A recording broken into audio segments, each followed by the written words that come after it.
Check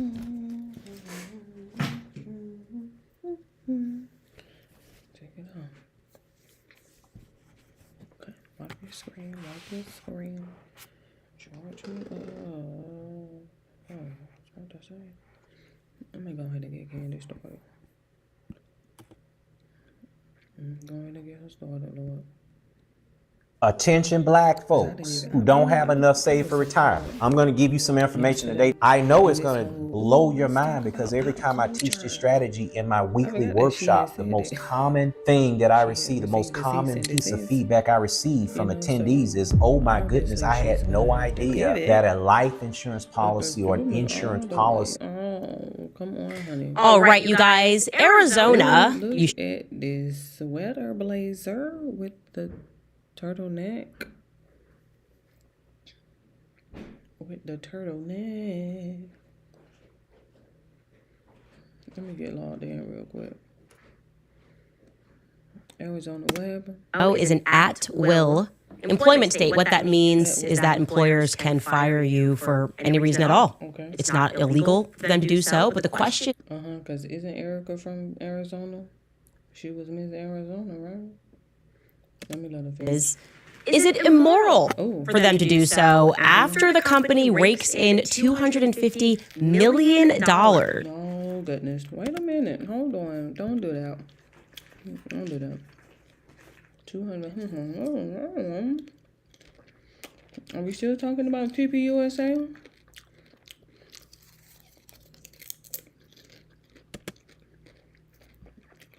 Let me just let her finish.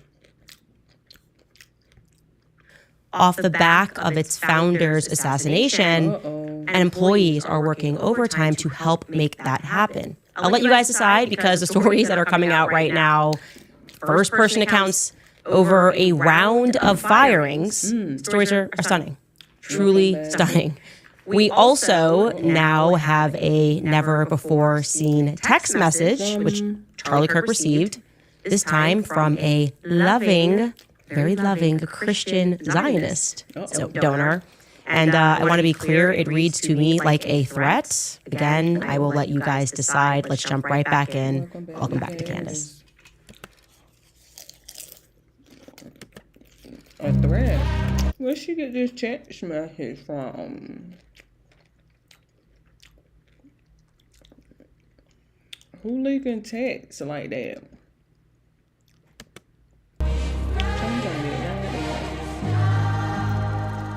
Let me get it together. Cut the music. Look, Charlie was threatened. He was threatened a lot, I would say. Threatened financially.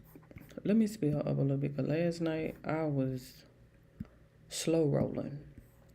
I put on 1.25. Actually, she already be talking fast, so I can't really speed her up too much.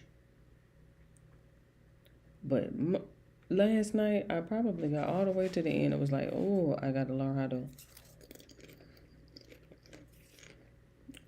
get it rolling. Come on. And I want to be clear, it wasn't just by Jewish donors, but also by Christian Zionist donors. What is Christian Zionism? We're all wondering. We're having that conversation now as a society. Like, what does this actually mean? It doesn't feel too Christian. It kind of feels like here is how Christians better behave and act, and we're going to try to package it in a Bible verse. You know, that's how it's starting to feel to me. And I think a lot of people, well, this is not going to help. Let's just back up. In July, we know that's when things went sideways for Charlie Kirk, right? He stepped out of line because he hosted Tucker Carlson at their SAS event in July. And I want to be clear here, if we're just asking ourselves the question, what exactly did Tucker do or say that was so controversial? Nothing at all. He asked reasonable questions that were on everybody's mind. Questions about Jeffrey Epstein. That's pretty fair to open that conversation. He asked about why it seems he's somehow protected, where his money came from. He asked about Israeli blackmail operations. Tucker, for being clear here, what Tucker did was he was honest. Take a listen. How does a guy go from being a math teacher at the Dalton School in the late 70s with no college degree? The Dalton. It's that Dalton school for me. He just, oh yeah, go and teach you. To having multiple airplanes, a private island, and the largest residential.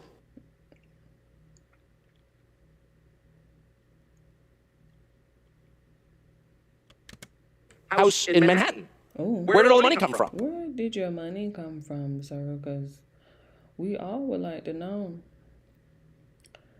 And allegedly, you still out there lurking somewhere. Don't worry. I know it's alleged, but once they drop them doggone, what was that? Pose for the camera photos. Child, Jeffrey Epstein is still out there, honey, with a different name, doing what he do best.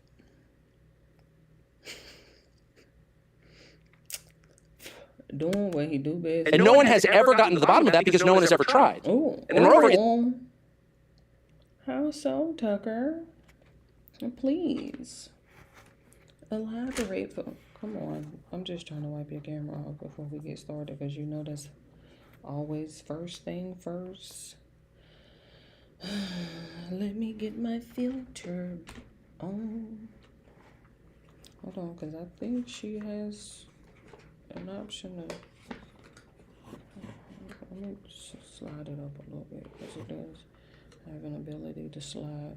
I did learn to put you on the charger today because I got off 33% last night, 35% to be exact. I was like, what? Ma'am, charge me. Everybody's on the charger that needs to be. Cut your brightness down. Go ahead. Extremely obvious to anyone who watches that this guy had direct connections to a foreign government. Direct connections to a foreign government. Don't forget direct. Just in case you don't know what direct means. Pew. Pew, pew. Direct. Let them finish. I have to say that foreign government is Israel because we have been somehow cowed. Is it Israel or is it not? I don't know. To thinking that that's naughty. Right. There is nothing wrong with saying that. There is nothing There's absolutely nothing wrong with saying it.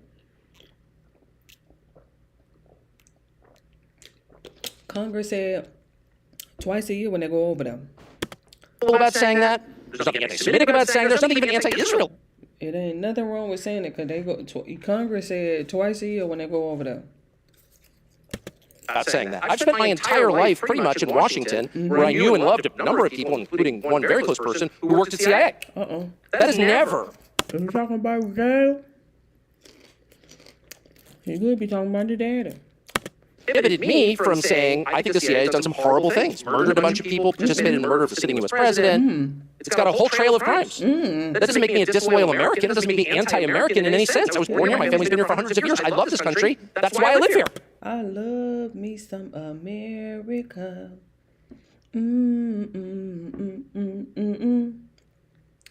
I sure do. So criticizing the behavior of a government agency does not make you a hater. It makes you a free person. It'll make you a free thinker. When did y'all get so sensitive about criticism? What happened? When did y'all get so critical about criticism? So sensitive about criticism? Too many of y'all was over there in them files, huh? It makes you a citizen. You're allowed to do I that understand. because you're not a slave. You're a citizen. And you have a right. And Lord, we thank you, because I don't think I would have been able to survive back then, honey. Who was that? Yeah, he said slave was an option. A choice. What did he say? I think he said it was a choice.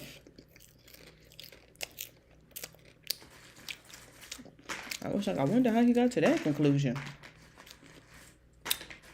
I'm like, ooh, I want to never made it. You expect that your government will not act against your interests, and you have a right to demand that foreign governments not be allowed to act against your interests. Well, when you put it that way, you make it sound so simple, Tucker, but it ain't. Unfortunately,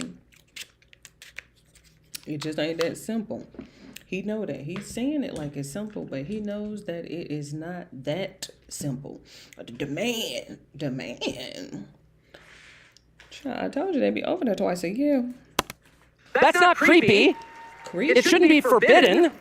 And yet all of us have trained ourselves to believe that you can't say that somehow. Not me. I'm new anyway. I just got here. Like too naughty and forbidden, and the effect of making that off limits has been to create a lot of resentment, and I'll say it, hate online. Resentment.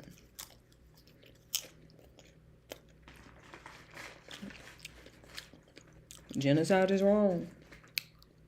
I second that. I second that. PDF files are wrong too. I second that. People feel like they can't just say, like, what the hell is this? You have the former Israeli prime minister living in your house. Ooh. Ooh. You have all this contact with the foreign government. Were you working on behalf of Mossad? Oh, we just want to know. Was you or was you not? Go ask him. He's still not this one. You running a blackmail operation on behalf of foreign government.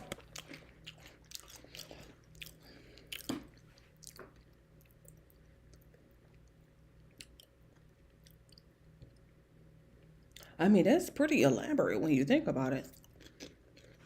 It's low-key impressive when you think about it. Blackmail operation.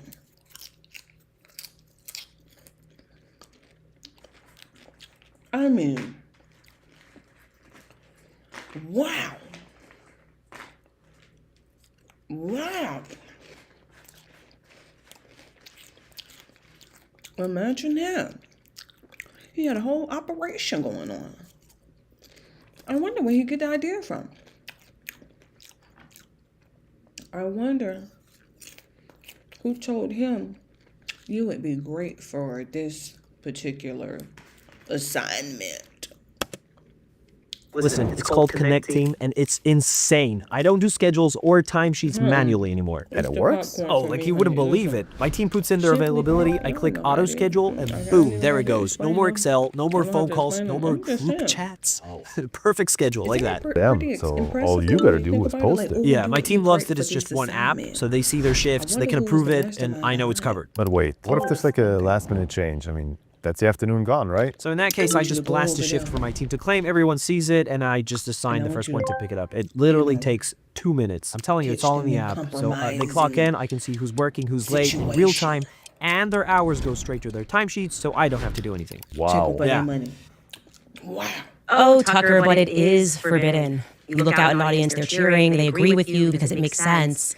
But Tucker, to some people in the society, if we're being honest, they do view us as slaves. They've given us the illusion of freedom. They gave Charlie... Look, see, I thought I was tripping. I'm like, I don't know. I can't... I don't think I can relate. Not that type of slavery. That just... It was the stealing my breast milk for me. Whose book was that? Whose book was that? Where I learned that. I'm trying to think whose book was that I read that I learned that they were stealing the black women breast milk. Who? Give me a second. It wasn't Uncle Tom's Cabin. I didn't even finish Uncle Tom's Cabin. That book it was a little, I think I got to the point where somebody was skating across some ice, walking across some ice. I don't know what she was doing. It was one of them frozen lakes or something like that. I got to that point. I do remember that part. I got very far. That was, but I don't think that. Who was stealing the breast milk? Was it Crit Crat? It might have been Crit Crat. I ain't read the Crit Crat in so long. I think I lost it now that I think about it. Some book told me about that, and I was very offended. I was like, because I'm breastfeeding now. I mean, now I'm saying, but still, like, I'm a breastfeeder, and so that just rubbed me the wrong way. I was like, oh, so having us work for y'all in the hot, sweating sun, picking damn cotton wasn't good enough. And then y'all over here taking advantage of the women. That wasn't good enough. And then you over here treating the men like crap. That wasn't good enough. But taking my breast milk, Ooh, wee. Ooh, my head. Just thinking about it. Let her finish. The illusion of freedom. Yeah, Charlie, go out there. Fight for free markets and capitalism. This is your company. This is your organization. You built this. You were young. You didn't get into West Point. And you built this because you care about free markets and capitalism. And of course, free speech. And when Charlie... But you know what I just realized too? There was... I ain't looked them up in a minute. I ain't checked on Chance in a minute. I haven't checked on Chance in a minute now. But listen, Chance was over there fighting for his life because we wanted to experiment. We wanted to experiment on, I forgot her name. Was it Brittany? I can't remember her name. Don't get me lying. I can't remember her name, Lord. But it's this lady who had went. I don't want to get these hospitals wrong, but I believe she might have went to Grady first. Something about a headache, and Grady sent her away, and then she ended up over there at Emory, and then she ended up in a coma. And then she was pregnant. And so they didn't want to terminate the pregnancy. And so they allowed for the pregnancy to continue, although she had no brain activity. Big story over here in Atlanta right now. Big story. And so, of course, we over here at Emory too. So the Emory, not before anybody else became Emory, the official one. No shade is no shade, but and let me relax, Lord, cause that'll get me caught up in my feelings. I only brought that up because I was like, man, I should have went down there and breastfed Chance. I should have went down there and put Chance on this breast, cause that's all he needed. I know that's all he need. He just needs some breast milk. Over there fighting for his little life after, no type of... We're just gonna see how this pan out. But if it was me, as like the grandma, because I think it was her mother's her mother who was, being the spokesperson and champion for her grandbaby. But take them to Emory. That's your lifetime charity case right there. Science experiment, whatever you want to call them. Anytime he get the sniffles, anytime he sneezes or anything, you just take him on there. Free healthcare for life. Free healthcare for life. I don't want no ifs, ands, or buts about it. Put him on the list. He got free health care for life. Since this is what y'all wanted, go ahead. I'm like, I thought about it. I was like, I should go down there and get Chance some breast, because I know that's probably all he need is some good breast milk. All that tube feeding for so long, and you know what I mean? Like, just I couldn't believe they did that to him. But last time I checked on him, he was over there thugging it out, trying to get it together, trying to, because once you get into these elements, you really have to navigate yourself. And so, having been on all that fake food for so long, that stomach gotta, you know what I mean? Like, figure out what's right. And I was like, man, I should have went down there and gave him some breast milk, because they know, they know our breast milk hit different, allegedly. I'm like, allegedly. The narrative of Israel, suddenly he realized it wasn't free man. It wasn't free man at all. That's because and he wasn't even free to invite who he wanted to invite to speak on his stage. I showed you guys that text thread. I could show you more, where Charlie was saying that he's thinking that he wants to invite Candace. Well, also, I can confirm to you today that on September 9th, amongst a smaller pool of TPUSA Same. So much going on this day before, Lord. Please. My head's starting to hurt. It's so much going on the day. It was so much happening the day before. employees, Charlie sent a text saying they were died that he wanted to invite me to Ramfest. Yeah, no, that wasn't allowed to happen because the Tucker speech wasn't allowed to happen. So how are you still under contract if they keep blackballing you? I don't understand. I'm confused. She talked about yesterday. Let me let her finish. Speech was disobedient to Israel's aims. I'm going to now read you an unhinged text message that Charlie received, this time from a female Christian donor, Zionist, of course. And as I read this, I want you to keep in mind that this information, once again, is being shared to you from me, from Charlie's closest friends over at Turning Point USA, who purport to care about what happened to him, purport to want the truth to get out, except not when it comes to the pressure that Charlie was under in the months leading up to his assassination, pressure that was coming from donors. These people, in fact, wouldn't dare utter a word, add a word about Israel. Tons to say about Ken Sowens. They're not going to send any legal letters over to anybody that is pro-Israel. Yeah, it seems that that's the way, right? Man, do y'all see Ali over here? 12 million views.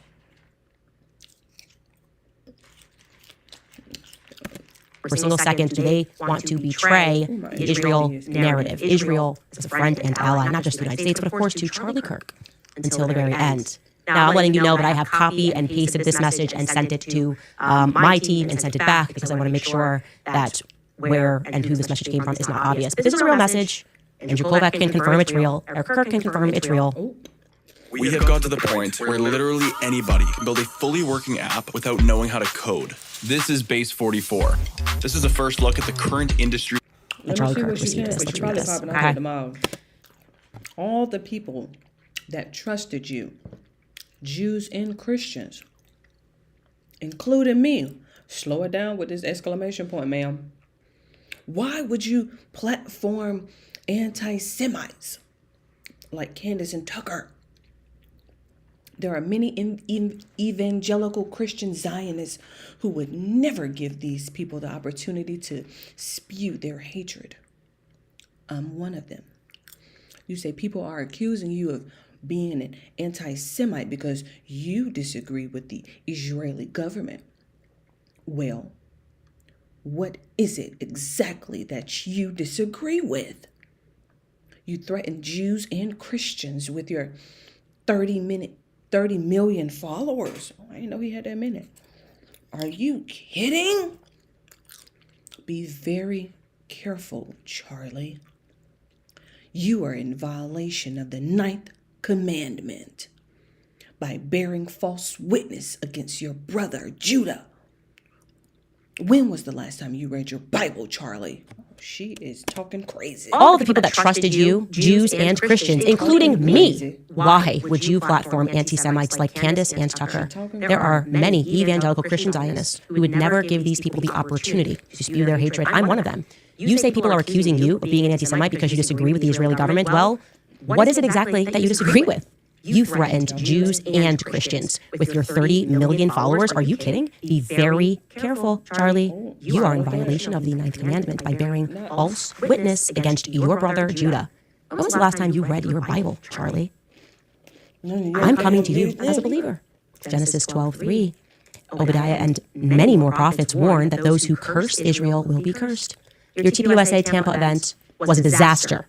Michelle Bachmann was booed, and about 10% walked out on her when she talked about standing with Israel. You brag about how you convinced all these young voters to vote for Trump, but you can't convince them to stand with our Jewish brethren. This is not a joke, Charlie. I'm coming to you as a sister in faith. You have accomplished so much by the hand of the Almighty, but He is going to lift His hand from you. Don't fall for Tucker, Candace, and the rest. The Jews are under attack. God warns us in the last days that He will wipe out the descendants of Edom because they stood by while their brothers, Jacob, Israel, was held in captivity and did nothing. Don't be counted among the Edomites. It will be to your peril, as well as the unfinished work God was going to do through you. Oh. Subtle threats. Oh, but it's in a Bible verse, so he should be like chill with that. No, he wasn't chill with that. He did feel threatened by that. That feels like you're pretending to be a Christian, but you have specific marching orders, and you don't think there's a single reason why Charlie could reasonably critique what Israel is doing after what's been done in Gaza. They've effectively have turned Gaza into a parking lot, and this is how you come at him over Tucker's speech. Tucker's totally reasonable speech speaking about Jeffrey Epstein. Hey, he harmed children. And he's being protected because he did that on behalf of Israel. He did that for Israel. Blackmail operation for Israel. Everybody knows that, including Gen Z. And you're telling Charlie it's his job to convince Gen Z, like he's a psychological operation, that that's okay? That what Jeffrey Epstein did is fine? Because he has to stand with Judah. He has to look at what happened. He's got to flip to Genesis and understand that even when they are behaving murderously, even when they are harming children, he better figure out how to support them and how to lie to people about how he feels about what they're doing. That's really something. Really something, again, that you are hearing this from me. It is becoming increasingly difficult to imagine how Turning Point is not naming and shaming these people. I give them an opportunity here. Would you come on and say who sent Charlie that message? You won't. You won't. Of course you won't. You're lining up employees and firing them for literally no reason. You have proof of that later. Before we get to that proof and that video, I want to let you guys know that we received a very interesting tip, which unfortunately means that our established column that we built on our Excel sheet about, I don't know, everywhere that we investigate, there seems to be this theme regarding adults that have been accused, credibly, or people that have gone to prison for and actually have been tried and found guilty of sexual contact with minors, right? That list we have built out for you. Well, this time it grows, and it is in relation to, if she was not heard directly, Lori Francevy, Erica's mom. Lori Francevy and Larry Guinta. That Larry, Lawrence Guinta, is Erica's stepfather. And they have a repeat business partner, a repeat business couple, Shelley and Lyle Reams, meaning they form businesses with these people. Now, Lyle Reams ostensibly is Native American, a part of the, and excuse me if I'm saying this wrong, Tohono O'odham Nation. Back in 1998, Lyle Reams was tried and indicted for sexual conduct with a minor under the age of 15. He was about 41 at the time, and we can show you this. You can look at this case. Her stepfather. Let me let her finish. I need to go get me a brownie. Because my Cheez-Its are gone. And my popcorn is gone. Probably have to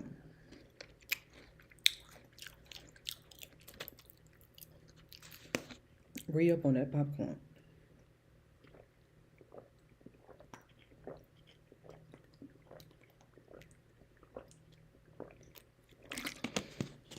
I was gonna finish it, but I didn't want y'all to think I was that thirsty, so I was like, just don't do that. I'm thirsty. You know. Be a lady. I'm like, I'm thirsty, ma'am.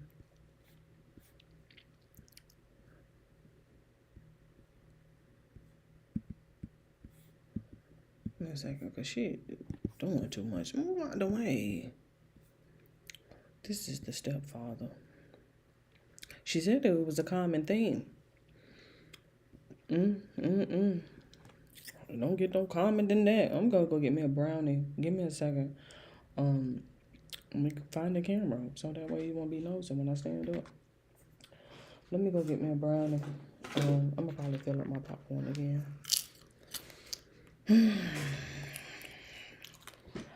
Oh man. I need to get me another bottle of water.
this say under 15?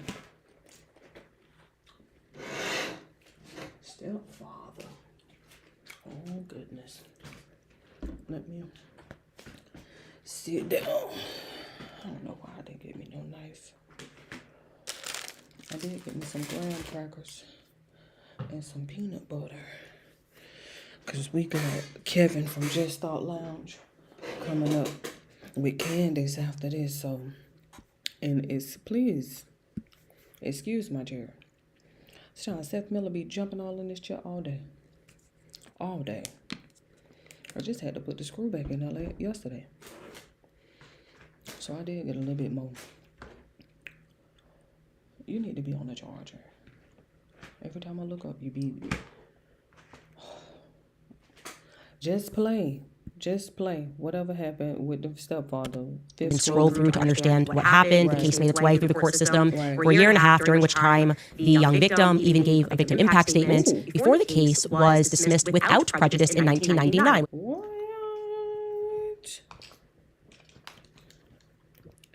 Without prejudice is... Without prejudice means that the victim has a right to bring about the charges again, and without prejudice. Anyways, this background, I'm telling you about Lyle because it was apparently not a bar to entry for Lori and Larry to pursue a business with Lyle, because fast forward to 2017, and together they filed to open a business.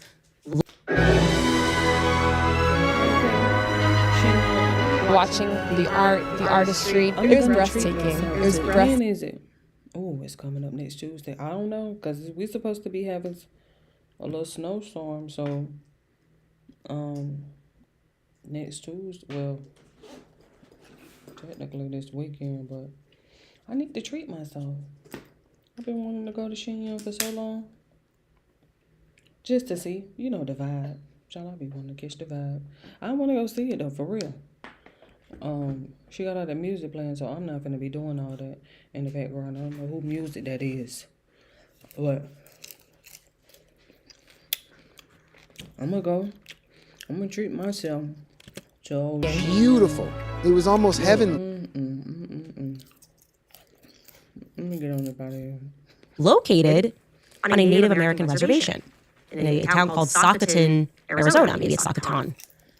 Socoton, for reference, has a population today of just 3,254 people. 40% of those people are children. 95% are, Native American. So what exactly could represent, this is my question, a legitimate business interest amongst the Native American population on a Native American reservation? Remember, this is at a time when Lori is doing defense work for the Department of Justice.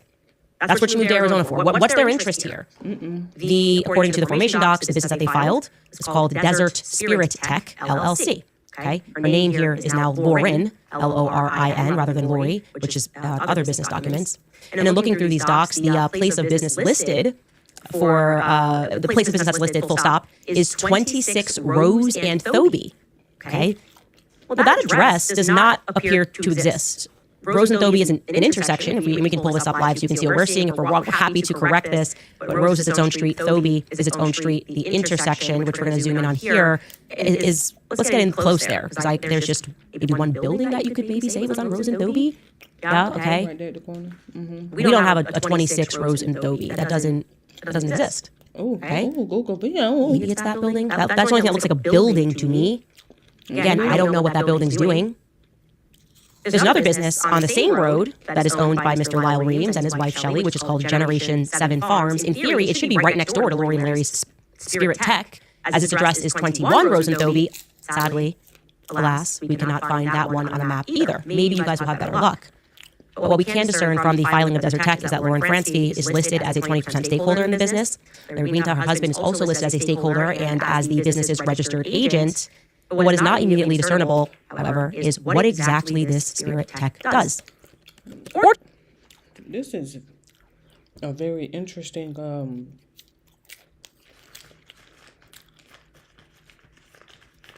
avenue to take.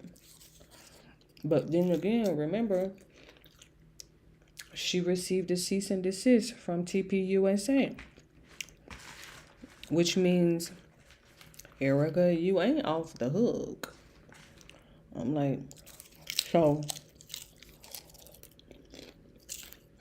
let's get Really, into it. it is required by law in, and I think every country, I mean, in every state, maybe not all of them, that when you form an LLC, you have to then publicize that you are doing so in a local newspaper and provide a general description of your intended business operations. So I thought, great, that's an angle.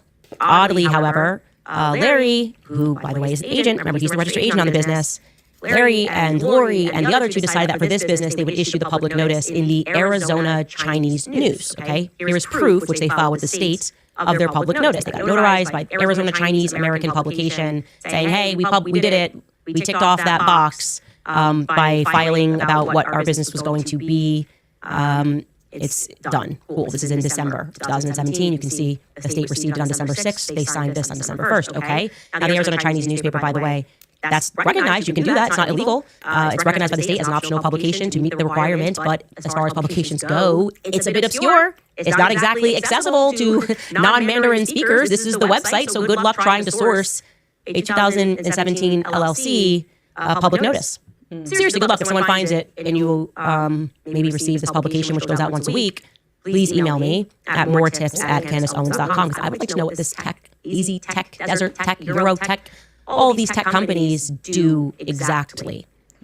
For reference, per their website, the Chinese news agency was founded in Phoenix, Arizona in April of 1990. Its mission is to create a cultural space for overseas Chinese and to serve the Chinese community. I find this to be all very shady. Native Americans, we've got Chinese. I don't know what this business does. This seems to be a recurring theme. Shouldn't be, especially if our government is involved. It should be very clear to figure out what everybody does. And maybe you're a better researcher than me.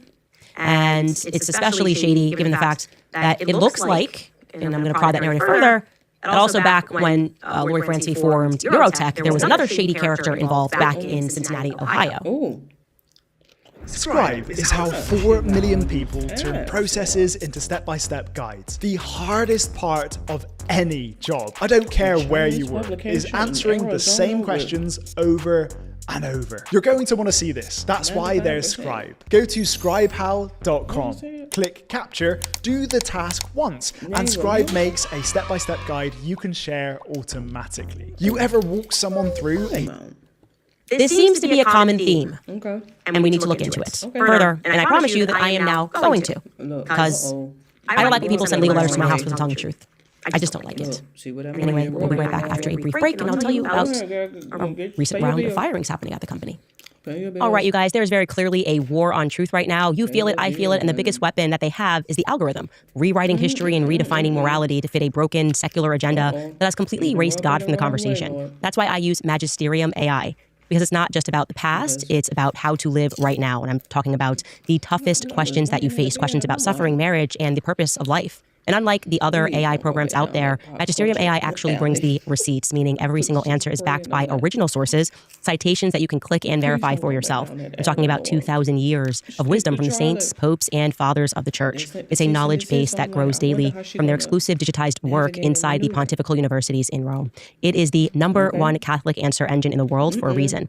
If you want to discover the intellectual depth and the peace that I have found in the Catholic faith, you should start there. Go to magisterium.com/Candice or download the app for free on iOS or Android. You can use my discount code Candice to upgrade to Pro and get 25% off your first year. That's basically $2.99 per month. Peace and purpose for the price of a cup of coffee. It's a no-brainer. Visit magisterium.com/Candice. Also remind you guys about The Wellness Company, because the big medical hack of 2025 was several peer-reviewed studies identifying the direct connections between anti-parasitic medications and their off-label benefits of fighting a wide variety of cancers. And this makes sense. The connection between tumor growth and parasites has been known for years. While the CDC remains silent, they have admitted that millions of Americans suffer from parasitic infections that often go undetected or undiagnosed. This is why Dr. Peter McCullough, Chief Scientific Officer at The Wellness Company and the world's most published cardiologist, says that these studies make a clear case to do at least one medical-grade parasite cleanse annually. The Wellness Company's compounded ivermectin and mebendazole is a doctor-prescribed, gold standard combination dose that is designed to help the body eliminate parasites. Each bottle contains 90 capsules, enough to complete 4 21-day cleanses. The Wellness Company makes the process fully digital, so it's very easy. Just fill out a quick intake form, a doctor will review it, and your medical-grade parasite cleanse will arrive in a week. So if you are looking to reset your health, head to twc.health/Candice and use code Candice at checkout to save $90 off, plus free shipping. Open to USA residents only. That's twc.health/Candace. Use code Candace at checkout. So remember when yesterday I told you how I received a legal letter in part for noting that a bunch of military men seem to have infiltrated Turning Point USA? That was one of the... Is this? It says you said military men infiltrated Turning Point USA. Well, this is a fun tweet that somebody pulled up from Tyler Boyer, the former COO. He wrote this September 25th, 2018. He wrote, "We do have a team. We can only do as much as police on campus will allow, and also working with police or private security in a given venue. We run everything like a military op. All of our people are from that background." Oh. I told the truth. Okay, great. Just wanted to make sure. Just wanted to, or maybe get a lawyer to send Tyler Boyer a letter. Anyway, guys.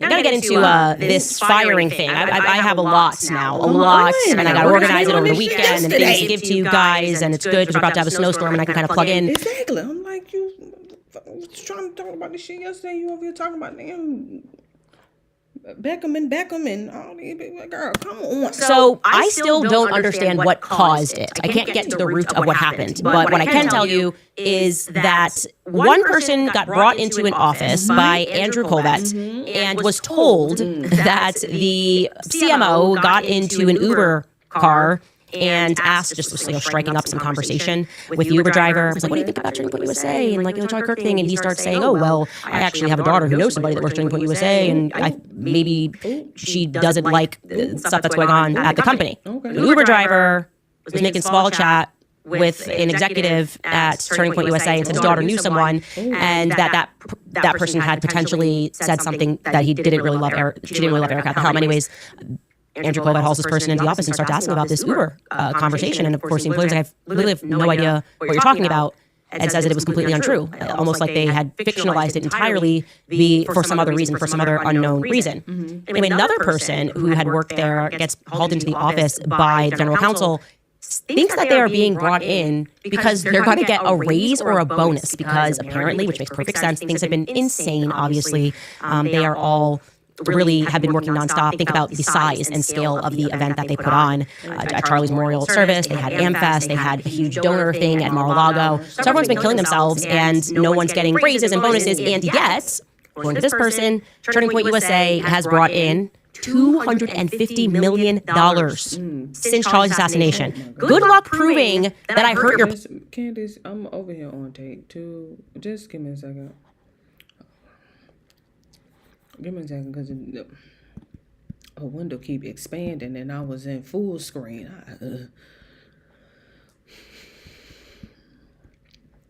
Like what? I think it did just fine this year, actually. I don't think my podcast did too much there. 250 million. I can't even wrap my head around this. What we doing? 250. I know I'm gonna have to take a nap for sure. Just to see. 250, you have to spread it out. Just kind of spread it out everywhere. You know, if you spread it out in all your bank accounts, you'll probably get down to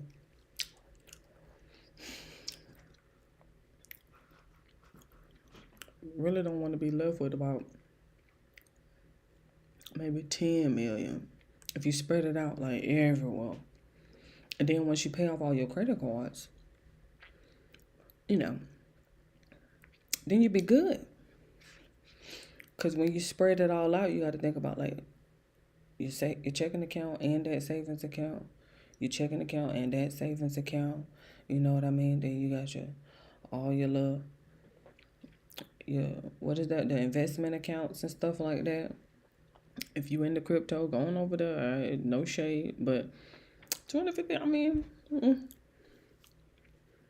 spread it out. Don't think about it as a whole. LOL to the PR talking points that everyone's doing this for money. I can't. That is money that I cannot even. Ridiculous. That's what I'm saying. I'm like, y'all sitting over here boo-hooing about what people making off of YouTube, talking about Charlie Kirk, TP USA, and everybody what y'all got going on, and y'all just bought in 250.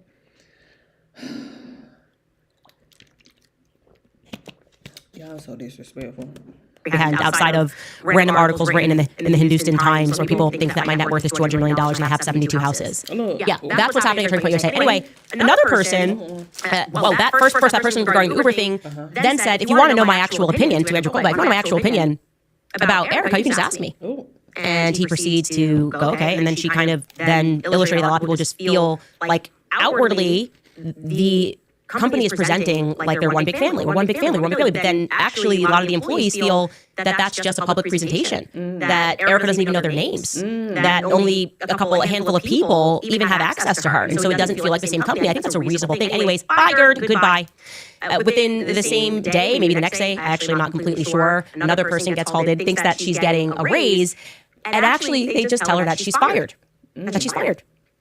Like thinking, I crushed it at AmFest, I am definitely about to get a raise, this company is flush with cash. Actually, you're fired. So she asks the attorney, why am I being fired? And the attorney just says, we're going in a different direction. You don't get to have an explanation. Security's outside, leave. And so at this point, the employee hits record on their phone because they don't understand what's happening. And thankfully they did. So you can now listen to the I guess not excuse. There's nothing really to listen to other than her not being able to get an answer, what she did wrong. And I'm making this very clear to you. I am not kidding. I promise you on everything. I had never in my life communicated. I mean, maybe I saw her in event. I don't know. I shouldn't say never in my life. I might maybe was backstage. I never spoke to this employee once, never anything at all. Period. Not one of my sources, nothing. So this can't be related to me. I don't think it's related to me. But let's take a listen anyways, because they're all convinced they're just paranoid and firing a bunch of people. Take a listen. Watch how this Italian method stopped my snoring at 55. My husband said I'm like in my 20s again. This is what your throat looks like when you're snoring. This is kind of wild. I understand where you're coming from. I know best to be here, and so. I mean, I'm not really content leaving for the day without further documentation, explanation, anything. I understand, but it's time to go. We're just gonna say today's the last day, and that's what we're gonna offer. And there's nothing else y'all are going to offer me or plan to offer me. No, I'll send you an email with offering instructions that essentially outlines and detail like the pay. And you will receive your year-end bonus from your performance of the year, so that will be in the paycheck too. Okay. So, I mean, this is crazy. Yeah, I understand where you're coming from. No, and I know you're going to keep saying that. Yeah. Like, I know that. And I know there's probably no magic string of words that I could piece together to procure some type of answer, but I think on a surface level, like, I'm not going to walk out of here until I see my piece. Like, I mean, y'all know this. I just worked a series of 80, 90-hour weeks plus for AmFest. I've had no direction or explanation since we've come back. Our CEO has been assassinated. I've done nothing but bend over backwards for this organization, to the point where I'm wondering if this is a prank. It's not a prank. We would never do that. So I'm just trying to understand. No, I understand. It's time. So do I get to have a conversation with Dylan? Do I get to have a conversation with Justin or anybody? Or Nope. No, and there's no explanation as to why I'm going to let go, despite and you're saying a different direction, but I'm trying to understand how I've met multiple times with my. To go in a different direction with the team, I have to ask you to leave. You have to ask me to leave custody? Yes. Due to what, Frank? Because we're asking you to leave because you've been terminated or not. But there's no explanation or documentation for this. I've never had one bad review from Dylan. I've never had one issue with the company. I've never done anything unethical. And so I'm sitting here understanding why my entire livelihood is being completely tossed out. I mean, I sat in You're gonna do great things. No, like, I don't think I think your livelihood's being tossed out. I think you're. Well, my paycheck every other week is being tossed out, Frank, with absolutely no warning whatsoever. But at this time, it's time for you to do. It's time for me to go by. But this is the treatment that Turning Point is offering now. It's time to go by. Frank, this is crazy. I understand your point of view. I don't think you do. This feels very heartless. This feels without emotion. I do understand. This feels completely without emotion. This time I have to ask you.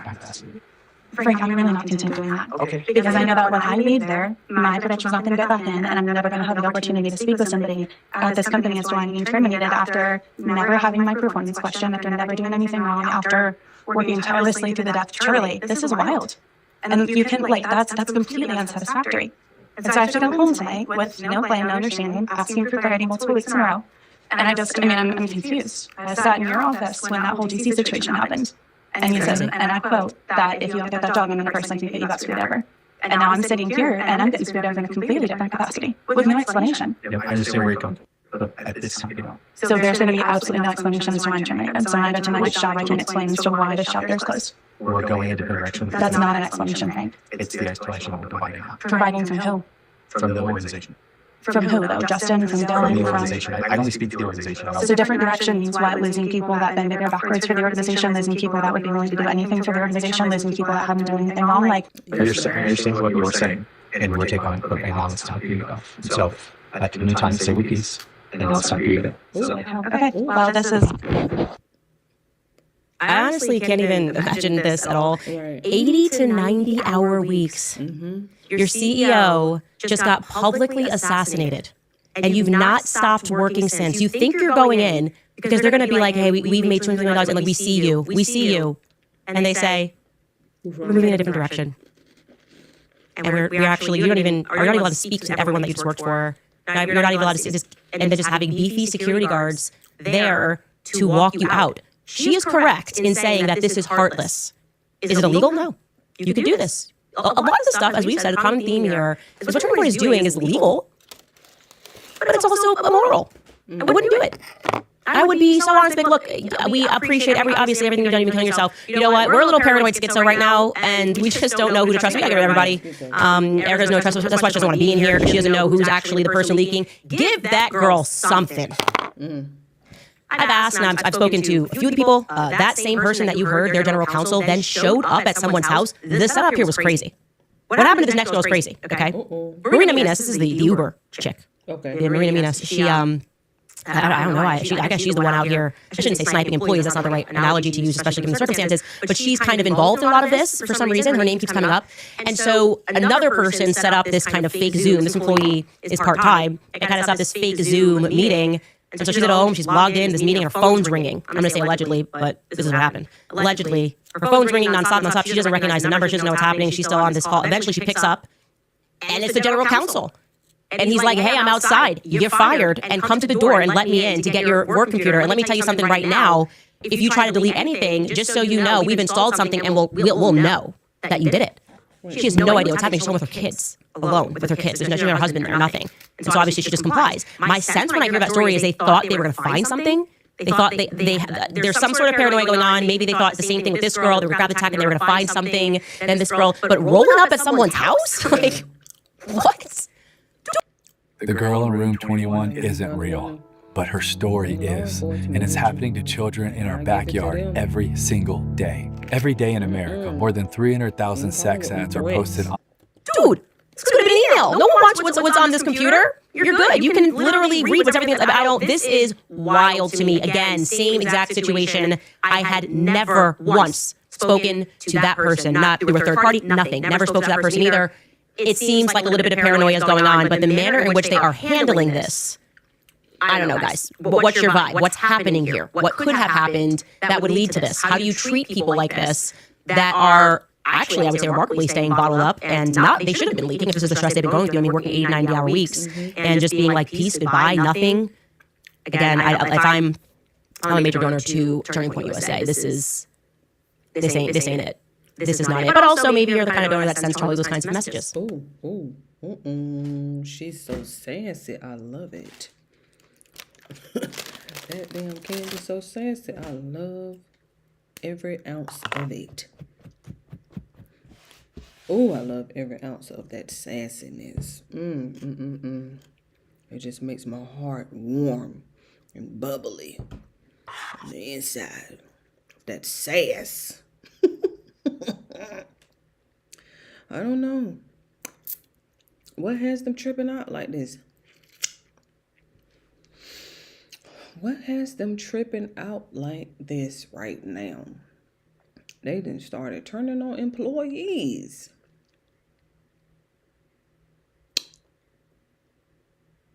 I don't know. I'm thinking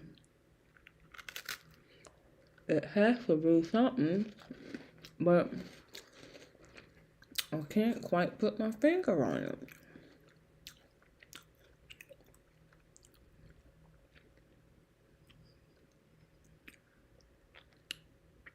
Well, there has been leaking going on. So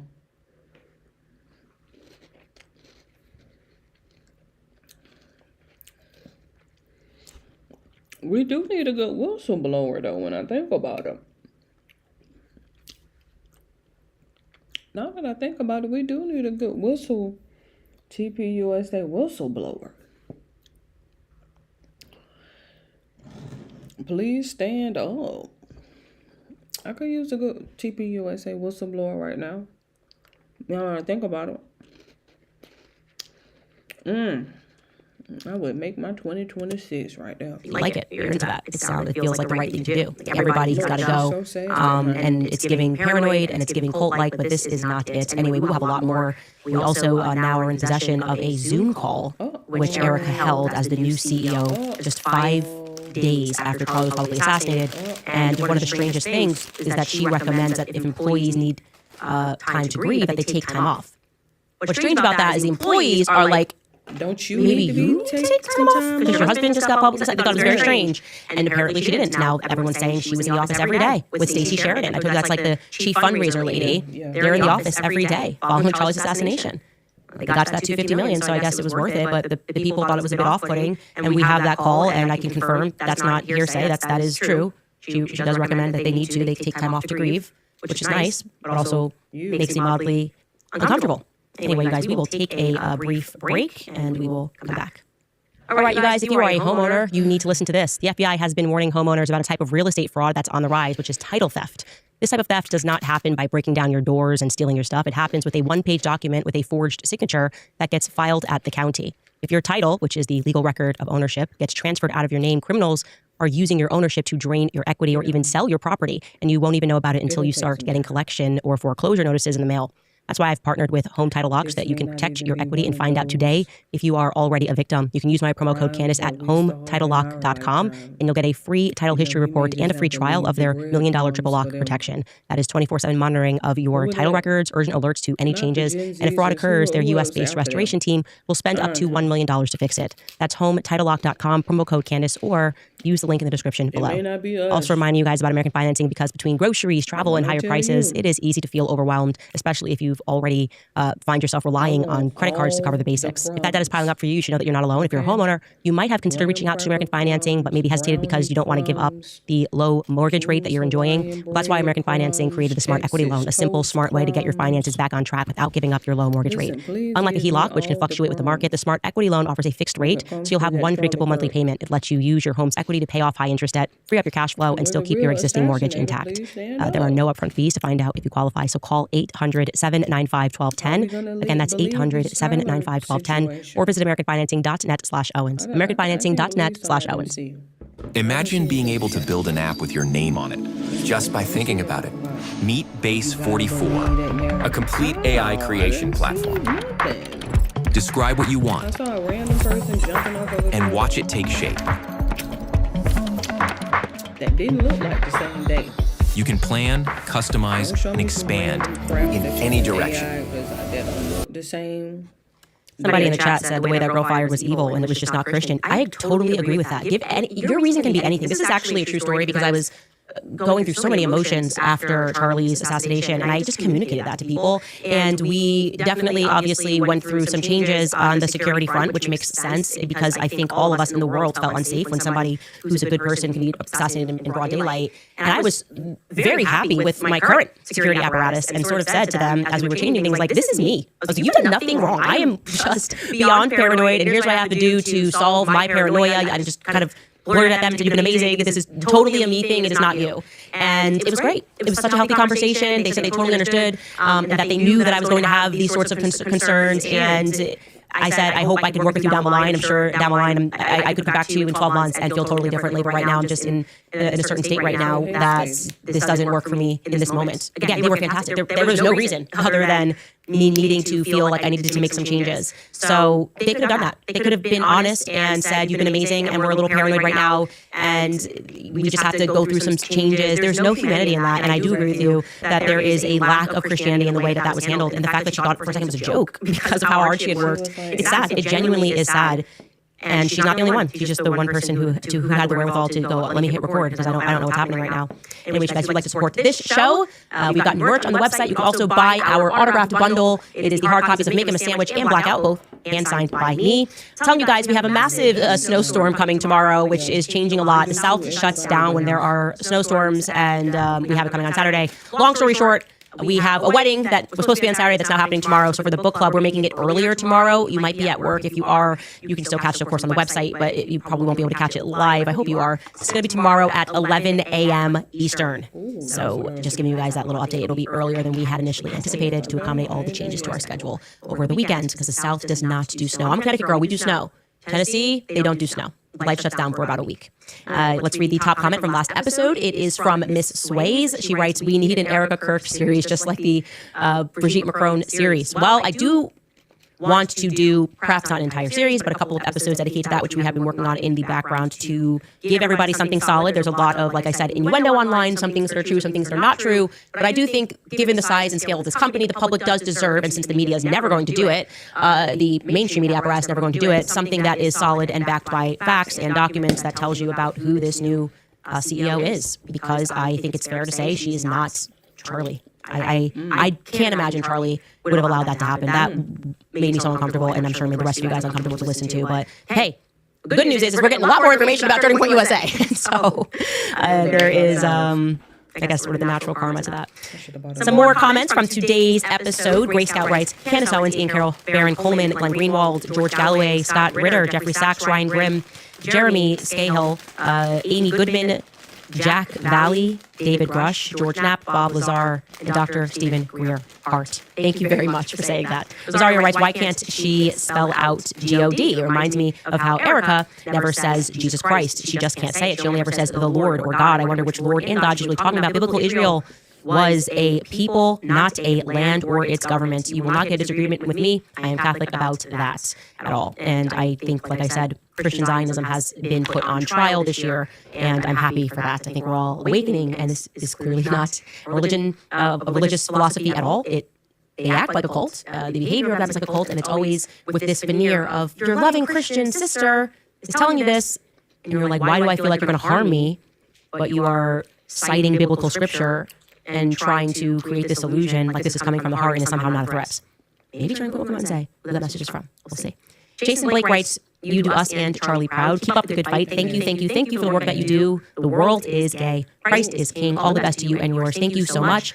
Sugar Magnolia writes, TPUSA gives mega church series vibes now, led by Tammy Faye, Greenleaf, Righteous Gemstones. It's now giving all the things that people didn't follow and fall in love with Charlie Kirk for. Yes, I agree that Charlie Kirk, when we were hitting the ground, it was about free markets and capital, and he was never shy about discussing his faith. And like I said, it then dramatically changed, and it seems like they are now pretending to be a faith organization. Well, if we were going to pretend to be an organization that is dedicated to faith, then maybe treat your employees better than that. I don't know. I think that's a fair ask from the public. Cohen Film writes, there needs to be a TPUSA alternative that is America First and not Philadelphia First to reach young Americans. Young people avoid TPUSA. I think that will be the natural occurrence is when something will rise to take its place, when something becomes stale or dishonest or corporate, which, by the way, like I said, was exactly what Charlie set out to disrupt. He wanted to become the new RNC. He felt that people just gave the RNC millions, and yet they had no impact on the youth generation. He wanted to change that, and he did change that. And now it seems like in the wake of his assassination, it's becoming the new RNC, but with a faith bent. Is that fair? I think that's fair. I think my opinion is very fair. Yeah, I agree with you. I think something naturally will rise to take its place. And I think they know that. I think that's really what these legal letters are about. You cannot, however, sue your way into relevancy. You cannot sue your way into public favor. It doesn't work. That's old world mentality thinking. The people that are giving you that advice are wrong. And you are going to, like I said, it's a difficult hill to climb to say that you're being hurt by these videos when you raked in $250 million in a couple of weeks. I think it's a tough hill to climb. Maybe it's not. Maybe you've got some judges in your pockets. Who knows? It's it's Arizona. Maricopa County is one of the most corrupt counties in the nation. But outside of that, it just doesn't even make sense to pretend that you're hurting financially, especially as you're now getting rid of a bunch of people on your payroll. And I guess you're going to bring some new people in, and they're going to be questioned about their allegiance to Erica or something. Who knows? Anyway, that's what we have for you today, you guys. We will hopefully see you on Monday. We don't know how much snow we're going to get. Like I said, the infrastructure here, they just do not plow the roads because in the north we have businesses and free markets get in there and don't have to rely on the government, but there'll be like a plow business. Everything is pretty much plowed overnight. Down here, the governments just don't have enough trucks and the roads don't stay plowed for a long time. And so it could be a bit of a slip and slide, and we may not have a show due to weather on Monday. Hopefully that is not the case. I'll let you know on social media. We will hopefully see you guys then. We're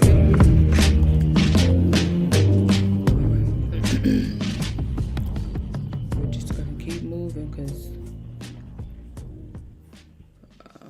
if he didn't change this day or not, Lord. And let me hush before I get to talking. Okay, get out of the way. Attention black folks who don't have enough saved for retirement. I'm going to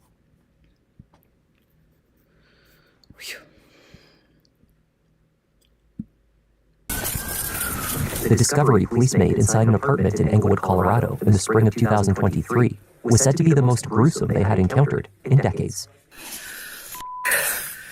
Garbage cans. This disturbing scene was the starting point of an investigation that would uncover a horrific attack, a gruesome attempt at a cover-up, and an extremely unsettling motive. I'm sorry, what? I found my daughter and my wife. Somebody killed them in the apartment. They have been murdered.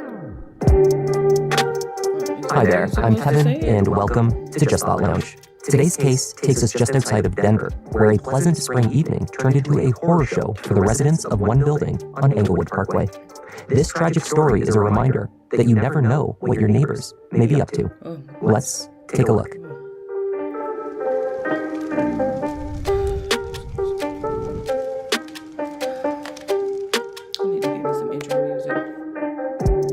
Englewood, Colorado is a city in the Denver metro area, close to both the downtown and the Rocky Mountains. The population is diverse, merging those seeking an urban life with a suburban feel.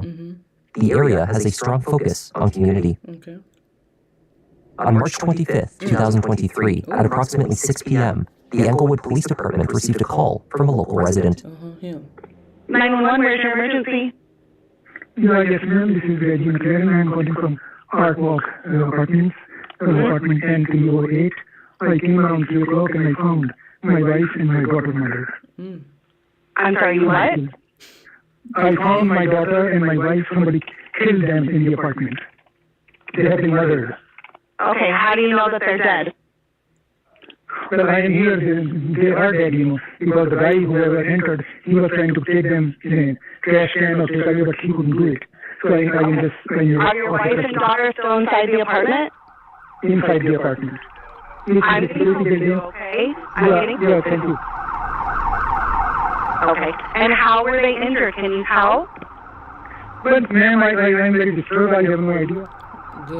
81-year-old Reginald McLaren explained that he had been absent from his apartment for a couple of hours. During that time, someone had entered and killed his wife, 70-year-old Bethany McLaren, and his 35-year-old disabled daughter, Ruth. Reggie speculated that the killer had planned to move the two victims from the home by carrying them in large trash cans. It seemed that task had been abandoned partway through, however, and the killer had fled.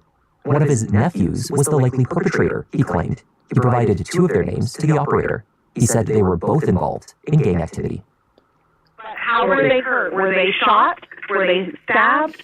Can you tell me how they were injured? They were stabbed. Not stabbed, somebody used a hammer or... I don't know, my daughter, because their IDs were gone, all the things are upside down, Partway through the call, Reggie became confused, and he could not recall how long he had been at home before placing the phone call. Okay, and how long ago did you find them? What time did you come home and find them? I don't know. I don't know. Okay. I don't know. I have no idea. Stop asking me all these. Look. Ooh, they rolling in deep. And you're in N as in Nancy? No. Yeah. When the Englewood police officers reached the apartment door, they found Reginald inside, alone. They entered and began to clear the apartment. Who making themselves known? Except for the bodies on the floor. I'm with Ryan. Okay, Klaus. Turns out you should never sue the driver who crashed into you after a car accident. There's a much better way you could get paid a way bigger check. They just doing their job. Don't do that, man. They have to clear this thing. After ensuring that the home was safe, the officers returned to the living room and kitchen area where 2 large trash bins lay flat on the floor. One just inside the door, and the second slightly further into the room near the sofa.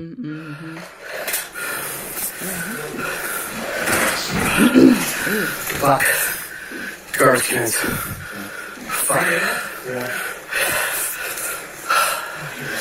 Jesus Christ. Stop breathing so loud.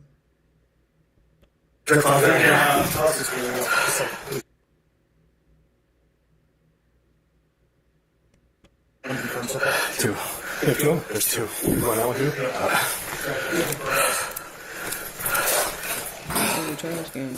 In each one of the large bins were Bethany and Ruth McLaren. Both appeared to have suffered extensive injuries and showed no signs of life. One of them had been dismembered before being placed into the smaller container.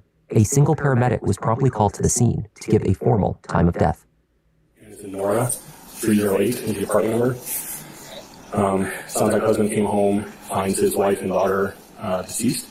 They both have been shoved into a trash can apiece. So it looks like, by all appearances, it looked like whoever did this was trying to put the bodies in the trash can and take them wherever. Husband seems to think he knows who did it. We're trying to talk with him. He's pretty shook up, obviously. But yeah, I'm going to call the truth line out there. Officers found the home surprisingly empty. There was a large stack of boxes next to the kitchen containing most of the family's personal belongings. Suitcases lined the wall in the master bedroom. It looked as though the McLarens had either very recently moved into the home or were in the process of moving out. There were also signs that the attack that led to Bethany and Ruth's death had taken place in the main living space. What appeared to be blood dripped from the kitchen garbage bin. Pieces of hair were also visible. Just FYI, this soap is coming back. Oh yeah, I saw that. Yeah, I saw that, and if you look underneath those bed sheets and stuff, the pillows covered in blood, and they probably were hiding something underneath there. Considering the extent of the women's injuries, the rest of the home was relatively clean.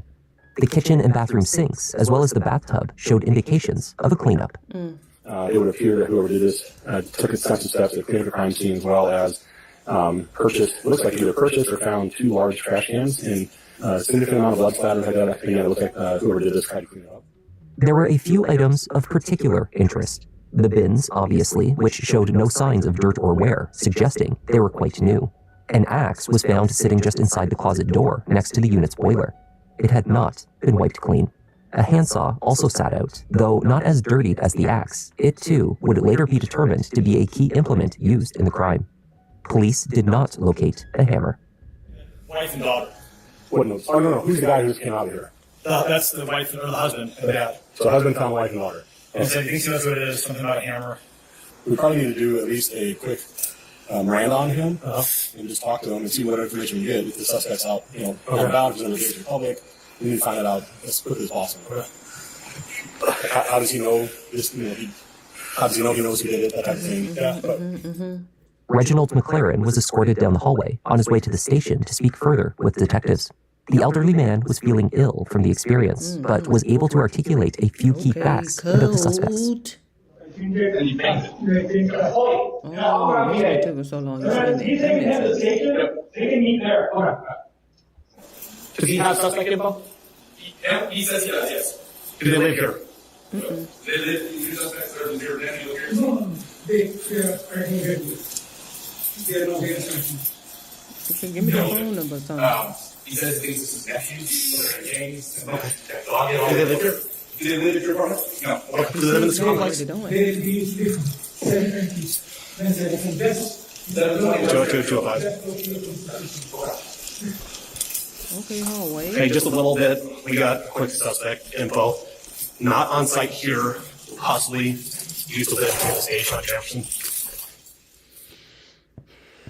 While speaking in the hallway, Reginald McLaren told police that before calling 911, he had passed out. Reggie suffered from pre-existing medical conditions, which included heart issues. The ordeal of discovering his wife and daughter so brutally murdered was clearly taking its toll on him. Reggie was transported to the Swedish Medical Center in Englewood for treatment.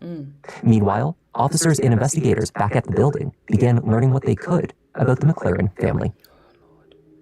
70-year-old Bethany was also known by her Nepalese name, Pavitra. She was born in a small hill town in eastern India and attended a Christian missionary school as a child. As a young adult, Bethany launched an exceptional career, joining the army as a nurse and eventually reaching the rank of captain. In 1986, she married Reginald McLaren, and the two moved to Denver. About a year later, they welcomed their daughter, Ruth Jennifer. She was diagnosed with cerebral palsy and epilepsy, as well as other conditions that left her physically weak. Cerebral palsy and epilepsy is just... For somebody who does have epilepsy, I understand, but then have cerebral palsy, it's just... On top of that, it's just, ouch. continued to live with her parents as an adult, though Ruth had big dreams of gaining more independence and a career of her own. She was studying law with the ambition of becoming a lawyer. Neighbors knew few details about the family, aside from them being pleasant in passing, and that they frequently kept their door open while they cooked deliciously scented meals.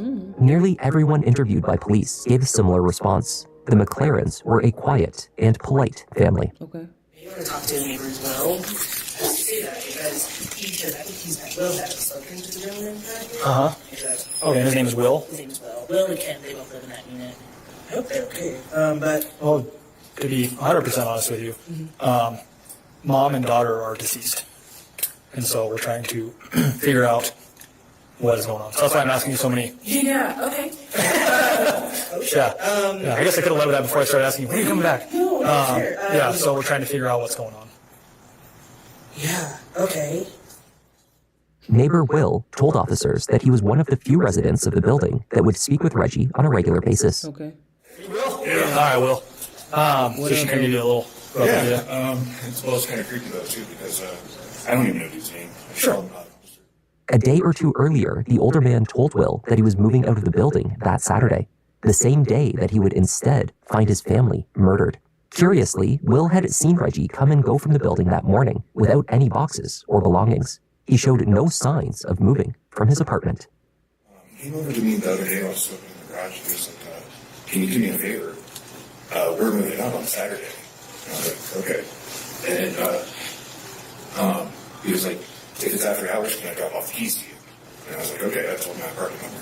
And then we saw him walking around this morning, and then I hear all this shit. And it's like, okay. What time? Not only was Reggie not showing signs of moving out as he had planned, there was one other unsettling aspect of his conversation with his neighbor. When he spoke to Will about his plans, he used the singular in his description. He was moving away, not they. Excuse me? Man. Oh, man. Dang. How do you read so many books at your age? What do you mean? I don't know, because that 911 call just seemed too... My wife and daughter murdered. Do I look that old? Maybe I need to take these off. No. He had me. but it did say I'm going overseas. So I didn't. Like I'm as in singular? Yeah. Okay. A neighbor from across the hallway reported seeing Reggie leave his apartment just before 4 p.m. that afternoon. He walked out to his vehicle, only to return a moment later. She found it odd that he locked his apartment door for such a short trip. Perhaps he had simply forgotten something. The timing of that trip was deeply suspicious. Officers on scene began voicing doubts that the day's events had unfolded as they were told. It did not appear likely that the scene inside the apartment, from dismemberment to cleanup, could have occurred within a period of only 2 hours. I didn't see if there was any warmth to them or not, but I didn't either. I don't think this was done in 2 hours. In addition, Reginald had claimed to have been absent from his home for some time before discovering his wife and daughter. Officers now had a witness who claimed that he had never actually left. Are you good? You find a car? Wow. Around 3:55 today, she was going to the store. She saw him walk to the car. He had locked the door, walked to the car. Doesn't know when she did in the car, but he came back. What car is it? It's a white sedan, possibly on the same floor that we're at. They have a going for it. The neighbor assisted officers in locating Reginald's vehicle in the building parking lot. When they took a look inside, they found the back seats pushed all the way down, most likely to accommodate a large object. I don't even know what that is because it had 2 American flags up here. But it looks like the snow. Oh, But that's that's a my Ram. car. That's a Toyota RAV4. It's flat. Don't Say break with the the window. startle, Yep. It was possible that Reginald's vehicle was prepared to hold boxes for his house move, though none of the family's items had actually been packed into the car. Officers speculated that he may have just transported home 2 large garbage bins. I was go over to Walmart and see if they purchased 2 large trash cans recently, or Home Depot, or those trash cans would be brand new to me. Are they? Oh, the wheels on those really stuck. He sent some more Walmart, so you got the same rating. Yeah, these are brand new. Yeah, that's what I'm saying. They're brand new. There's no dirt on them. There's no stuff marks. He had me for Investigators did not find the bins were purchased at the nearby Walmart. They found them at Home Depot. The suspicion that it was Reginald McLaren that purchased them proved correct. Speculation that he had done so in a panic, perhaps after committing the murders and seeking to cover up his crime, appeared to be false. When investigators located the transaction, they found that Reggie had made this shopping trip weeks in advance. Not that premeditation now.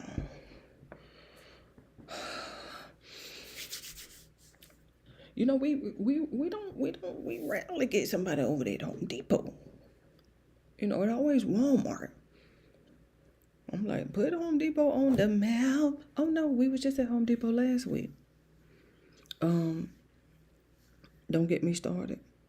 Don't get me started. We was just at Home Depot last week. The boyfriend had ran in that. 9th, they spoke with the employee who processed the sale. Oh, I remember the trash cans. Yes. And he had a mask on, so I really didn't see much of his face, but I do remember the 2 trash cans. I do remember asking him, if he lived in Denver City County, how come they're not providing trash cans for him? And I didn't quite understand his answer, because he was muttering kind of underneath that mask. Store cameras showed Reggie selecting the 2 bins before continuing on to the tool section. There, he pulled a handsaw from the rack and carried it with him to the checkout. The transaction receipt shows that he also bought a handsaw. Did he say what the purpose of the handsaw was? No, I didn't ask him. Okay. That saw. He wasn't impatient, like with me carrying on a conversation, trying to get out. Right. Quickly. He just kind of seemed like a normal old man. Not in a hurry. Running a business from home means long computer days, lots of multitasking, and a whole lot of yarn everywhere. One apartment, only a few doors down from the McLarens, had a functioning Ring doorbell camera. From this footage, investigators could piece together a timeline of Reginald's movements and the planning that he undertook to kill his wife and daughter. On March 9th, nearly 2 full weeks prior to the murders, he left on his shopping trip for Home Depot. Reginald would make a few other stops as well. A separate store where he sourced the axe, which was later found bloodied in the closet. Police would also recover 2 new gas canisters, assumed to have been purchased as part of the scheme, though never put to use. On the morning of March 25th, hours before he would call the police to his home, Reginald made a few short trips from the apartment, often carrying a small object, likely keys, in his hand. Just as witnesses had described, he did not appear to be moving out. He was not carrying large objects. Officers would find, however, that he had been disposing of evidence. In the building's dumpsters, they made a discovery. On my hand, the bags. You got a knife? I got a knife. When I cut bags, start going through them. Oh. 205. Interesting. Hey, I found a cut-up Social Security card for a Bethany McLaren and a partial cut-up Colorado ID that appears to be the same as this dumpster down here. After sifting through mounds of trash, officers found most of the pieces of Bethany and Ruth McLaren's IDs, the same ones that Reginald had noted were missing on his 911 call earlier that day. It was deduced that Reggie cut up and disposed of the IDs as a fake motive for his family's killings, which he planned to pin on his nephews. The neighbor's doorbell camera caught Reggie returning to his apartment that day for the last time at 4:57 p.m. He would place the call to emergency services roughly an hour later. Only 3 hours after Reginald called the Englewood PD to his home, detectives sat down with him to discuss what they had learned. They found him at the Swedish Medical Center receiving treatment. Though the elderly man kept up his story about his ill-intentioned gangbanging nephews for several hours, he conceded quickly when confronted. Reggie explained that he had been employed at Hospital Shared Services, but had recently been let go. Unemployed and with no prospect for more work, he had no money left and was facing eviction from his home. Rather than see his family homeless, he killed them. As part of his work, Reginald routinely interacted with homeless people, he said. He knew what a miserable life it was. He told detectives that he knew they were in a better place now. He had no regrets. Reginald stored the axe, the handsaw, and the 2 trash bins in his apartment. He said that morning his wife and daughter were sitting on the couch, and he struck both of them in the head with the axe, knocking them unconscious. Autopsies would show that he struck them repeatedly with the axe. Reggie told detectives that he had continued until he knew they were dead. After, their bodies did not fit in the trash cans, so he used the saw to remove arms and legs. Though, after all of this, the bins were too heavy and he could not move them. He told his doctor at the medical center that evening that after killing his family, he experienced pain in his chest, extending down his left arm, and he collapsed. And he was not certain that. I appreciate that. Can you tell me what happened today? How you ended up in the hospital? Oh, well, I did a mistake in this happened. I heard that you got home and that you found some of your family there. Is that right? Okay, I see. Well, Doug, I'm not trying to get you. No, it's okay. I have been here for 40 years and I'm 82 years old. And I take care of my family very simply. And family keep pressing me to take an apartment and go there, and I have no rent. I have some money. I still have $8,000 in my briefcase at home. But that was only for 1 month. And to sign a lease for 15 months. And the practice will be short up. I didn't want to see my family on the street begging. I don't want to see, no matter what happens. But I just can't, because I see people on the road, homeless, and that's a miserable situation to get outside. And I also want to die.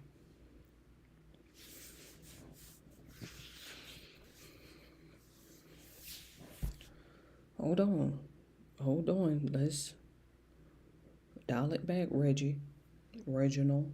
Let's dial it back. Hold on, just a second.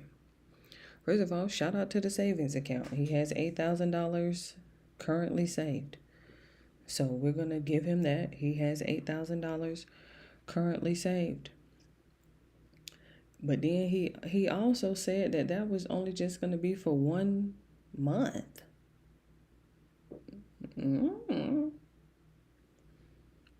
That math ain't mathing. I'll give you that. Not 8,000 for 1 month. I mean, the apartment look nice, but it ain't luxury. And so you do have, don't say you ain't got no money, but then you got 8,000 and you was going to be homeless. How you going to be homeless with $8,000 at the house in the briefcase, unless you don't have it? But he said he had 8,000 at home in the briefcase.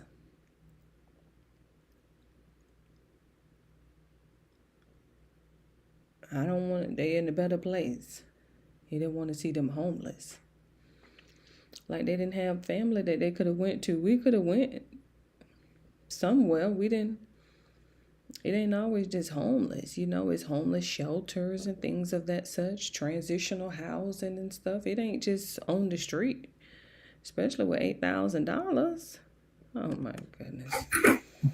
This guy. So you killed him? So you killed him. Both of them? And then you passed out, is that correct? Then I passed out. So you had just came at that time? Yes. And I don't know what to see, the family. I was with them for 36 years. My mother is 35, so 36 years old. But I don't want to see my children begging bread on the street or end up homeless. How my daughter can live even for 1 day if she's a homeless, she is cerebral participation. On March 29th, a few days following the murders, Englewood Police Division Chief Tracy Jones held a press conference to announce the arrest of Reginald McLaren. After being formally arrested, the elderly man was taken to the Arapahoe County Jail, where he awaited trial. During the course of that investigation, it was determined that both victims were killed with an axe, and one of the victims had been dismembered with a saw. Some of our detectives have been detectives for 20 years, and they described this as one of the most gruesome crime scenes that they've ever been a part of. Our officers who responded, obviously we're taking their mental health into consideration, and we're getting them all the help and resources that they need. Have you guys, through investigation, been able to determine the credibility of his statement that they were going to be homeless that day? I think that is all part of the investigation that we're trying to determine if that was in fact the case.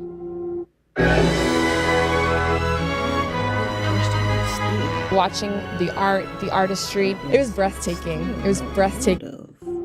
Reginald pleaded not guilty to 2 charges of first-degree murder, 2 counts of tampering with a deceased human body, as well as false reporting. He went to trial in June 2024. Reggie's defense argued that he had obviously not been thinking clearly in March 2023. Witnesses testified that they noticed him distraught, irrational, and incoherent around the time of the deaths. Furthermore, he truly believed that his family was in deep financial trouble, when that was not, in fact, the case. The McLarens had insurance, savings, some income, and were up to date on bills. They likely would have been just fine. Reginald McLaren was found guilty on all counts.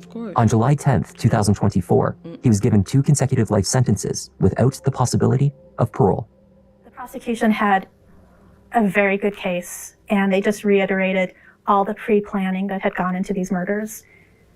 He had purchased the axe, the saw. Come on, fish tank in the bag. And the trash cans. I think I was hoping to try to understand why these 2 murders had occurred, but I left without any answers. Nothing. That's what I'm saying. I'm like... And that was the tragic case of Bethany and Ruth McLaren. Thank you for joining me, and a special thank you this week to Christina and Fallon Coyne for joining our Sherlock Holmes membership. Welcome to the lounge. I'm Kevin. This is Just Thought Lounge, and I'll see you in the next one. Some change. Not bad, not bad. Let me find my seat. Kevin, go ahead and settle in. Gotta be selective, doing all the research, keeping it objective. Always been effective. They say he got a knack. Pick it a little, you see how Newton got his back. Yeah. Little Woody, he is over here. See what I mean? Look, then you got Adrian. See what I mean? See what I mean? Kenneth Copeland is over here. Okay, I think Speed just... Okay, he turned 21 yesterday. Christian and Speed got the same birthday? Oh my goodness. I had no idea Christian and Speed got the same birthday. Interesting. Oh, there's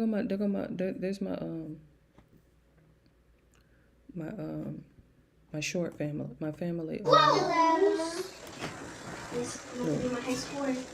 Yes. Yes, I made it to 60. So can I make it to 100?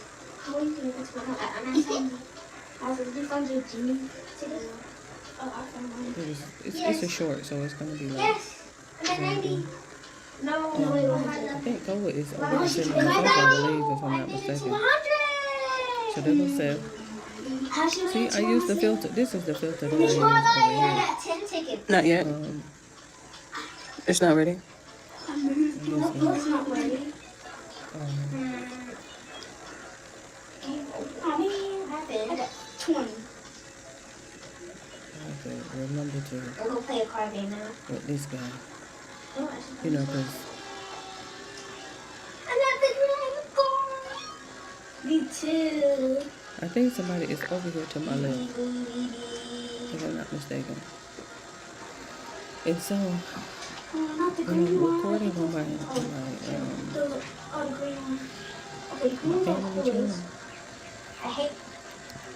I just be behind the camera because I'm on the camera on this channel, I'm on the camera on this channel. And so now, with the family channel, I can just hold the camera and be behind the camera. I got 60.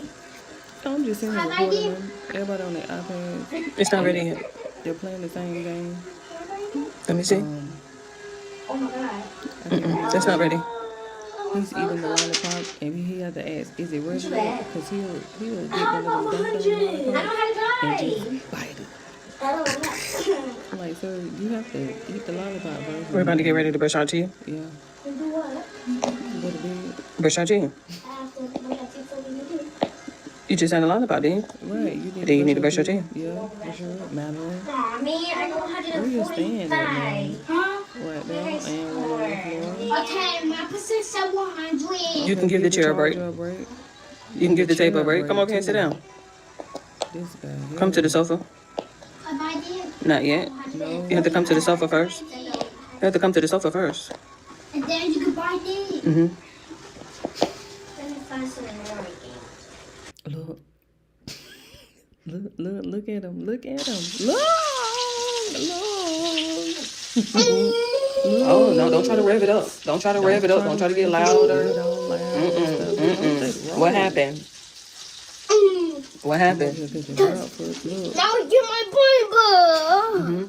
The game. And so what happened? Something about Because now we get my point ball. Well, we're not playing with flying birds right now. We're having story time. Well, I'm gonna try to get my point ball back. Well, you're gonna have to wait until the story time is over with. Now we're trying to get my point ball back. Scoot back, sir. Scoot back. Okay. Scoot back. Trying to get my point ball back. Okay. Well, you gotta wait. So the story's over with. Correct. So I done. Correct. Get your breakfast so you can move back. I don't want to get my point ball. You have to wait. Can we get all of it? No, you can get 3. You can get 3. Can we get this other 2. Bro, I'm trying to get my point ball back. Okay, well, you're gonna have to wait Till the story is over with. until the story is over with. Correct. Are you gonna keep saying it over and over again? Over and over again.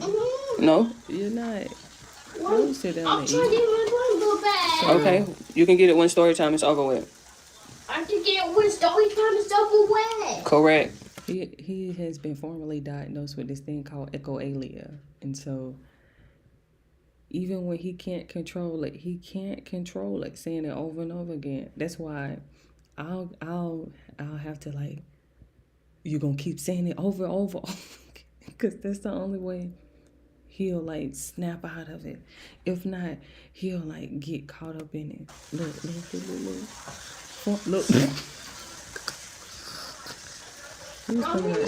Is this story? Oh, let me check. I'm just making sure. Story time.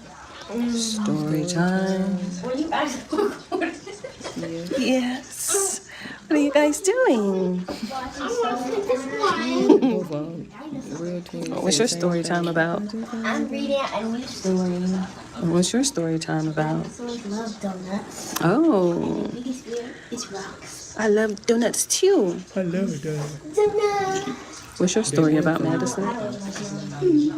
You don't know. Is that story time, ma'am? It don't look like it. Ma'am, is that story time? Look, she talking about this story time. That's story time. I'm gonna get off of here. It was on my algorithm. I'm subscribed, obviously, to my channel. I'm finna get off. I ain't finna get the scrolling. Okay, I ain't finna get the scrolling. Oh, fail army.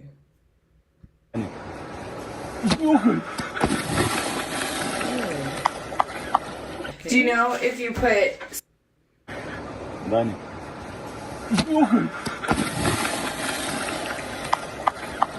Do you know if you put salt on barbecue sauce, it makes like, you can feel like heat coming from it?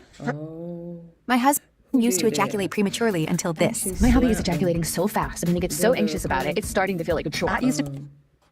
He did that to Feel like heat coming from it? Black Really? So, Luigi. what? Look. Oh my God, wow, slam her you feel hand that? down. Oh. See what that's Dang, he's not about to go. Don't do that! Okay, okay, cool. So?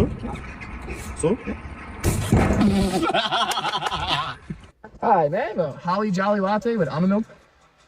A Holly Jolly Latte? Which one was that? Oh, man. I'm getting set up, I think. No, I'm sorry.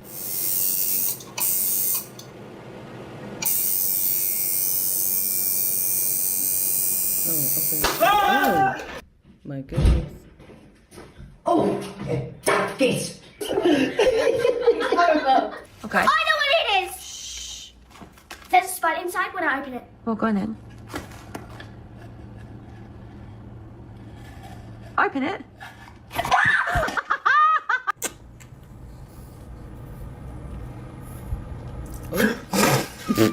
Stephanie, bro. Stephanie, bro. I mean, it's a little one. Here, give me a paper. You might want to turn away. Oh, I know, like I don't want to see it.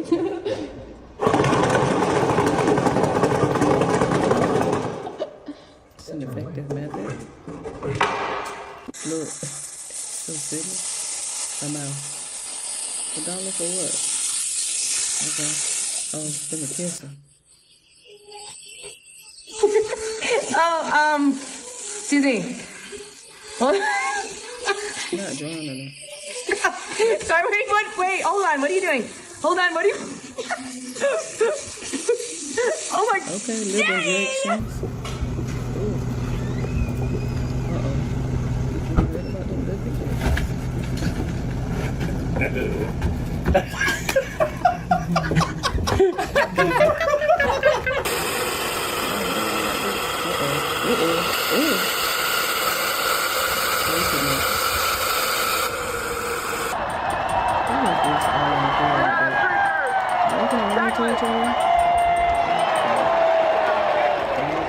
Who deep fried tonight? Lucas, kijk die van hot her. Kijk die van hot. Zack. What is that? Wait. What? It's supposed to pop out.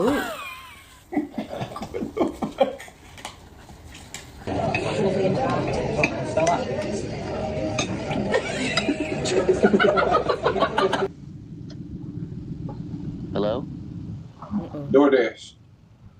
Thank you, Daddy. Oh. What the So I'm here trying to get my mouse to work. So I hit control. You know, the mouse should be there. I'm like, why isn't it working? I love the people I work with.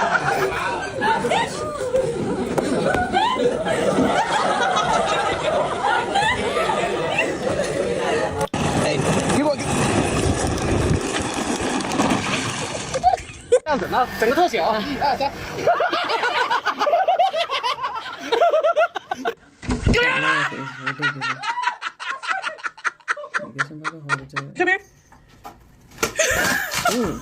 Ooh. Grab this bag for me and take it somewhere. I told you we're trying to give people a heart attack.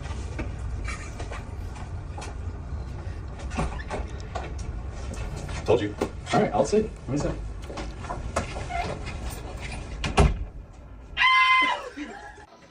Oh, y'all done here? All right, thank you. Look at me.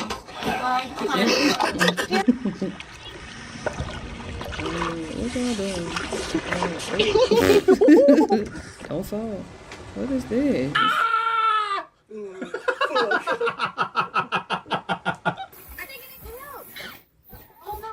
Oh, she finna fall out.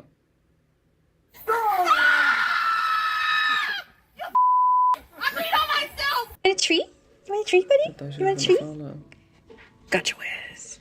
All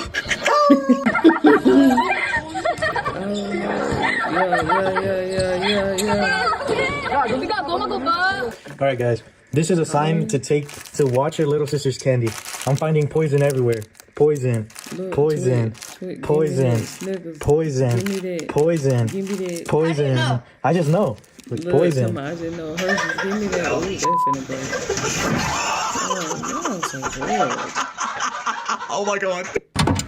So Dude, I'm on it. It's just, there's a lot of threads.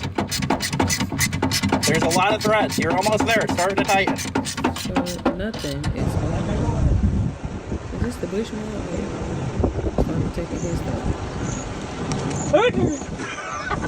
Hey, babe, I'm not sure if we should probably bring this up with the doctor. I don't know if this is right.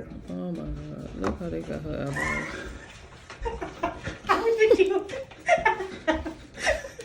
What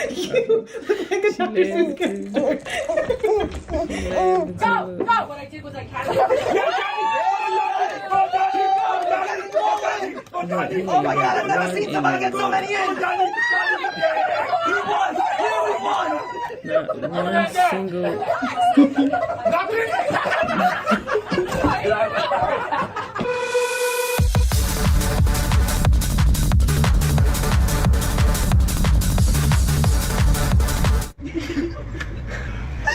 Happy birthday to you. Happy birthday to you.